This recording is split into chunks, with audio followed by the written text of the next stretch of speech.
जय श्री राधे कृष्ण। आइए आज आप सब जानेंगे श्रावण मास कृष्ण पक्ष वर्ष 2024 में कामिका एकादशी का व्रत कब धारण किया जा रहा है।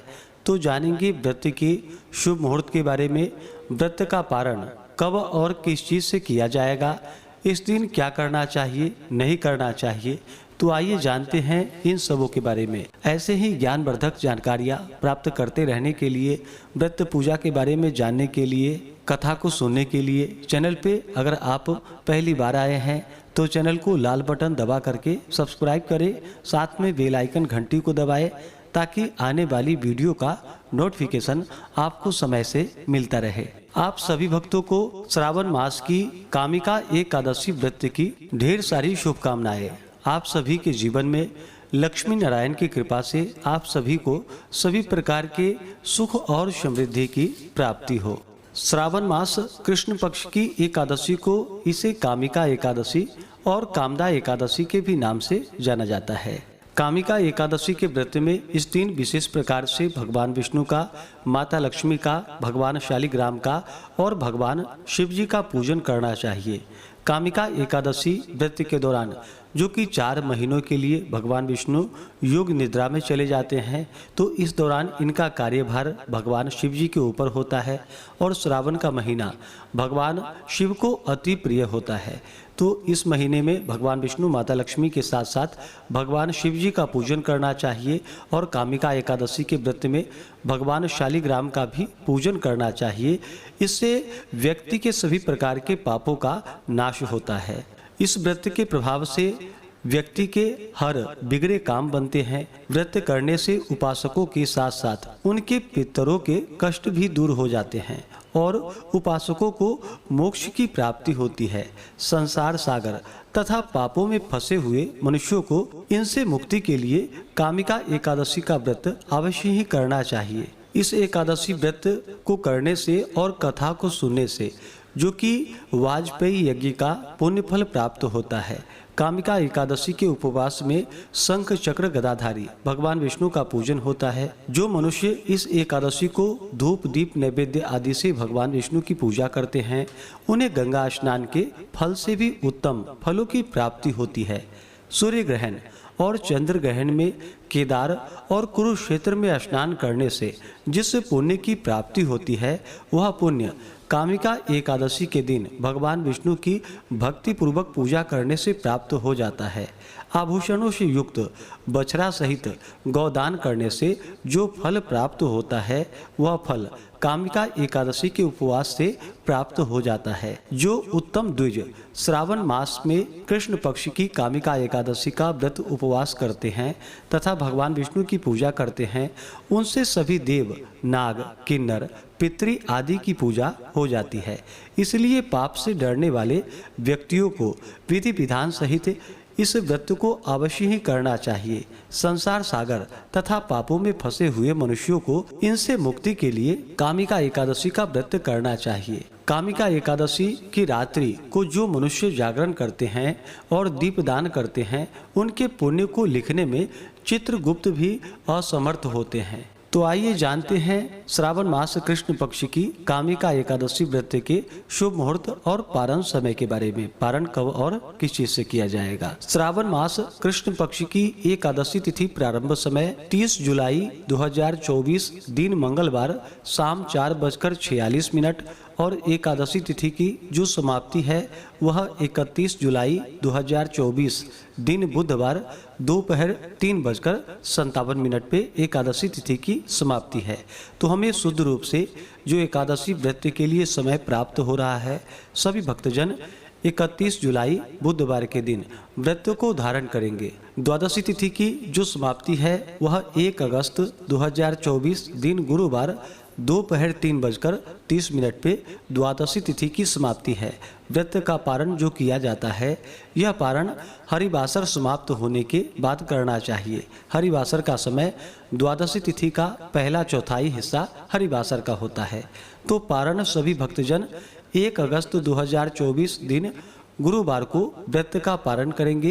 पारण का समय सुबह 5:43 से सुबह 8:24 तक सभी भक्तजन व्रत का पारण करेंगे। कामिका एकादशी व्रत का पारण, जो कि दुर्वा दलेन पारणम, यानी कि दुर्वा दल से व्रत का पारण है, यह संभव न हो पाए तो आप जल, फल या तुलसी दल से व्रत का पारण करें। 31 जुलाई एकादशी तिथि के दिन ब्रह्म मुहूर्त का जो समय होगा वह समय सुबह 4:17 से सुबह 4:59 तक होगा। सूर्योदय का समय सुबह 5:24 और सूर्यास्त शाम 6:43। राहु काल का जो समय होगा 31 जुलाई एकादशी तिथि के दिन दोपहर 12:04 से दोपहर 1:44 तक होगा और 1 अगस्त को दोपहर 1:44 से दोपहर 3:23 तक होगा। राहु काल समय के दौरान कोई भी शुभ कार्य या नया कार्य नहीं करना चाहिए, यह लाभकारी नहीं होता है, इस बात का ध्यान रखें। एकादशी तिथि के दिन योग, जो कि ध्रुव योग होगा, दोपहर 2:12 तक, उसके बाद व्याघात योग होगा। इस दिन सर्वार्थ सिद्धि योग भी बन रहा है, जो कि बड़ा ही पुण्य फलदायी होता है इन योगों में व्रत करने से। नक्षत्र जो कि रोहिणी नक्षत्र होगा सुबह 10:13 तक, उसके बाद मृगशिरा नक्षत्र होगा। जो भी भक्तजन एकादशी का व्रत धारण करते हैं उन्हें एकादशी व्रत के लिए 10वें दिन से ही व्रत में नियमों का पालन करना चाहिए।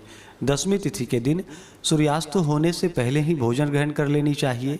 10वीं तिथि के दिन शुद्ध और सात्विक आहार ग्रहण करने चाहिए। इस दिन हविष्यान्न भोजन करने का विधान है।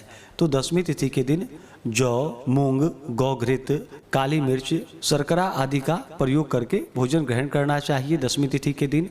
और रात्रि में ब्रह्मचर्य का पालन करते हुए भगवान विष्णु एकादशी व्रत का स्मरण करते हुए सोना चाहिए। एकादशी तिथि के दिन सुबह ब्रह्म मुहूर्त में उठ करके नित्य क्रियाओं से निवृत्त होकर के गंगा नदी में या घर के नहाने के पानी में ही थोड़ा सा गंगा जल मिला करके स्नान करना चाहिए। शुद्ध वस्त्र धारण करना चाहिए। व्रती को व्रत के लिए भगवान से प्रार्थना करनी चाहिए। व्रत का संकल्प लेना चाहिए कि हे भगवान विष्णु, हे माता लक्ष्मी, आज मैं श्रावण मास कृष्ण पक्ष की कामिका एकादशी का व्रत धारण करने जा रहा हूँ या करने जा रही हूँ। इस प्रकार से भगवान से प्रार्थना करनी चाहिए।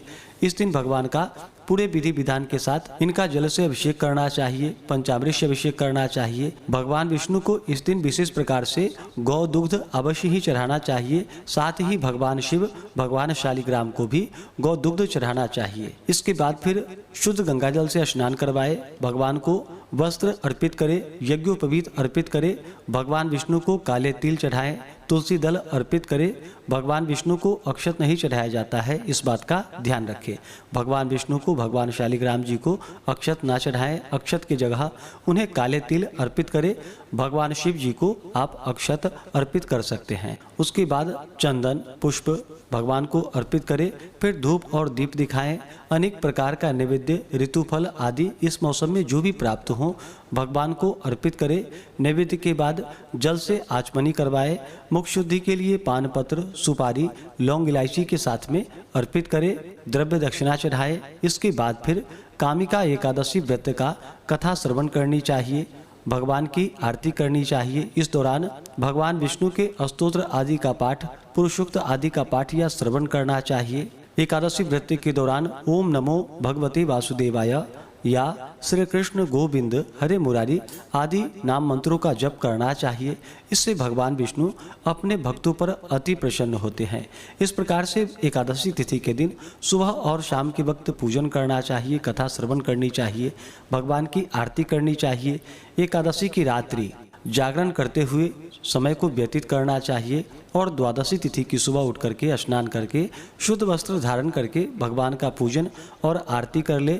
इसके बाद ब्राह्मणों को भोजन करवाएं, ब्राह्मणों को दान और दक्षिणा दे और फिर समय के अनुसार व्रत का पारण करना चाहिए। इस प्रकार व्रत को धारण करने से व्यक्ति के सभी प्रकार के पापों का नाश होता है, बिगड़े हुए काम बनते हैं तथा सभी देवताओं का आशीर्वाद भी प्राप्त होता है और अंत समय में भगवान के धाम की प्राप्ति होती है।